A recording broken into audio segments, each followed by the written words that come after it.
Good morning, champion. This is Suran from Government College of Technology. I am my technical champion Rahul along with me. இப்போ இன்னைக்கு என்ன பார்க்க போறோம்னா non-traditional machining methods, non-traditional machining techniques பார்க்க போறோம். அதுல first வந்து ultrasonic machining பத்தி பார்க்க போறோம். ultrasonic machining வந்து செல்லமா எப்படி கூப்பிடுவாங்க? USM சொல்லுவாங்க. இதுல வர்க் பண்றோம். The impact of hard abrasive grains fractures that hard and brittle work surface, resulting in metal removal in the form of small wear particles which are carried away by slurry. So என்ன சொல்கிறாங்கன்னா impact of hard abrasive grain, நம்ம hard abrasive grain எடுத்துப்போம். அது வந்து என்ன பண்ணுன்னா fractures the hard brittle work surface. So hard abrasive கிரெயினை வச்சுட்டு ஆட் பிரிட்டில் ஒர்க் சர்ஃபேஸை வந்து ஃப்ராக்சர் பண்ணும். ஃப்ராக்சர்னா அப்படியே resulting in metal removal. So இது வந்து மெட்டல் ரிமூவல் ப்ராசஸ் தான் அல்ட்ராசோனிக் மெஷினிங்கிறது. மெட்டல் ரிமூவல் இந்த form of small wear particle, சின்ன சின்னதாக பார்ட்டிகலாக வந்து இதுவாகும், which are carried away by the slurry. அது வந்து அந்த வியர் பார்ட்டிகல் வந்து ஸ்லரி மூலிமா கொண்டு வரப்படும். ஸோ இதில் வந்து நம்ம யூஸ் பண்ணுறது அப்ரசிவ் கிரெயின்ஸு. ஸோ அது மட்டும் இல்லாமல் பிரிட்டில் ஒர்க் சர்ஃபேஸ் தான் இது ஒர்க் பண்ணுறாங்க, மெட்டல் ரிமூவல் பண்ணுறாங்க. மெட்டல் ரிமூவல் பண்ணுறது ஸ்மால் வியர் பார்ட்டிகல்ஸ் ஆகுது, விச் ஆர் கேரிட் ஆகுது ஸ்லரி யூஸ் பண்ணி கொண்டு வராங்க. யூஎஸ்எம் கேரக்டரிஸ்டிக்ஸ் என்னென்னலாம் சொல்கிறாங்க. ஃபர்ஸ்ட் பார்த்தீங்கன்னா mechanics of metal removal rate. அதில் வந்து என்னென்னா brittle fracture caused by impact of abrasive grains due to tool vibrating at high frequency. So first வந்து மெக்கானிக்ஸ் ஆஃப் எம்ஆர்ஆர் தான் சொல்கிறாங்க. அது வந்து பிரிட்டில் ஃப்ராக்சரில் ரெண்டு வகையான ஃப்ராக்சர் இருக்குது. ஒன்று டக்டைல் ஃப்ராக்சர், பிரிட்டில் ஃப்ராக்சர். இங்கே பிரிட்டில் ஃப்ராக்சர் நடக்குதுன்னு சொல்கிறாங்க. பிரிட்டில் ஃப்ராக்சர் எதனால் நடக்குதுன்னா இம்பாக்ட் ஆஃப் அப்ரசிவ் கிரெயின்ஸ் வந்து நடக்குது due to the tool vibration at high. Tool வந்து சொனட்ரோட்னு ஒரு டூல் யூஸ் பண்ணுவாங்க, அது வைப்ரேட் ஆகுது அட் ஹை ஃப்ரீக்வன்சி வைப்ரேட் ஆகும்போது அது ரிமூவ் பண்ணுதுன்னு சொல்லலாம்.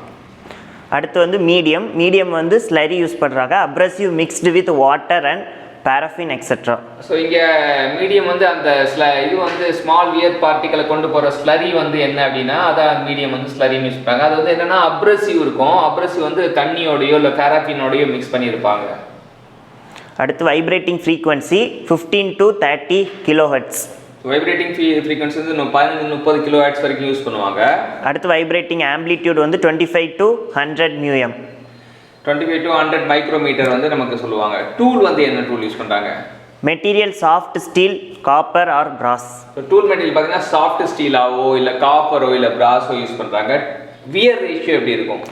1.5 for worst tungsten carbide and 100 for glass. So wear ratio வந்து 1.5 for tungsten carbide, 100 for glass இருக்கும். டூல் ஃபீட் வந்து என்ன யூஸ் பண்ணுறாங்க? 0.1 mm/s. 0.1 mm/s தான் யூஸ் பண்ணுவோம். மேக்ஸிமம் கேப் வந்து நம்ம எவ்வளோ maintain? 25 to 40 micrometre. So maximum gap வந்து 25 40 மைக்ரோமீட்டர் யூஸ் பண்ணலாம். அப்ரசிவ்ஸ் வந்து என்னென்னலாம் யூஸ் பண்ணுறாங்க?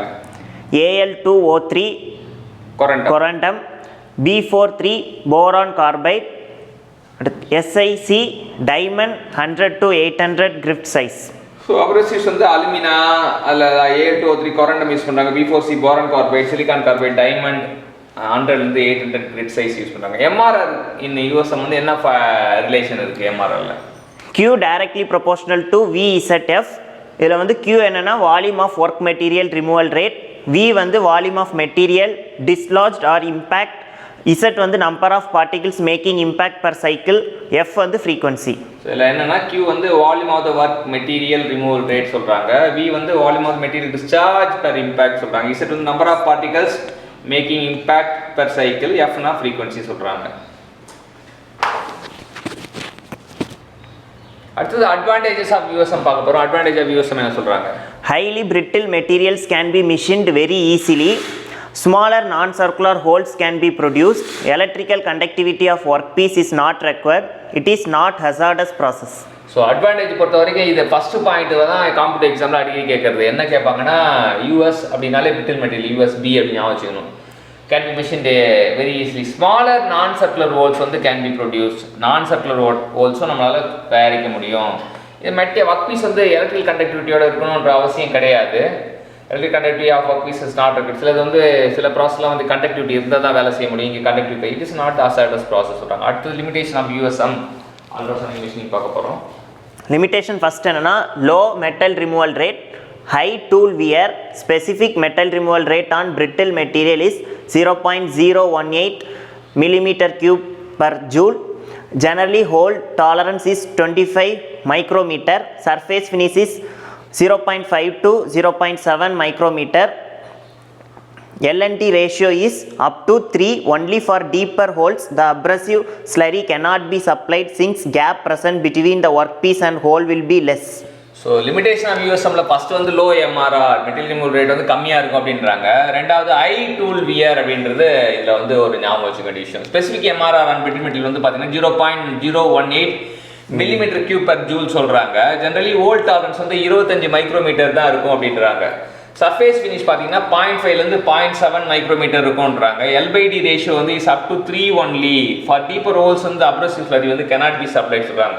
ஸோ நமக்கு வந்து 3 வரைக்கும் எல்பைடி ரேஷியோ வச்சு தான் வந்து ஹோல் வந்து டெப்த்தாக இல்லையான்னு முடிவு பண்ணுவோம். இப்போ 3 வரைக்கும் வந்து நம்ம பண்ணிக்கலான்றாங்க. அண்ட் டீப்பர் ஹோலுக்கு வந்து அப்ரசிவ் போவோம். ஏன்னா gap person between the work piece and hole will be less அப்படின்றாங்க. இன்றைக்கி என்ன பார்த்தோம் அப்படின்னா அல்ட்ராசானிக் மிஷினிங்கோட கேரக்டர்ஸ் பார்த்தோம். நம்ம அல்ட்ராசானிக் மிஷினிங் கற்றுக் கொடுத்த ராகுலுக்கு தேங்க்யூ சொல்லுவோம். தேங்க்யூ.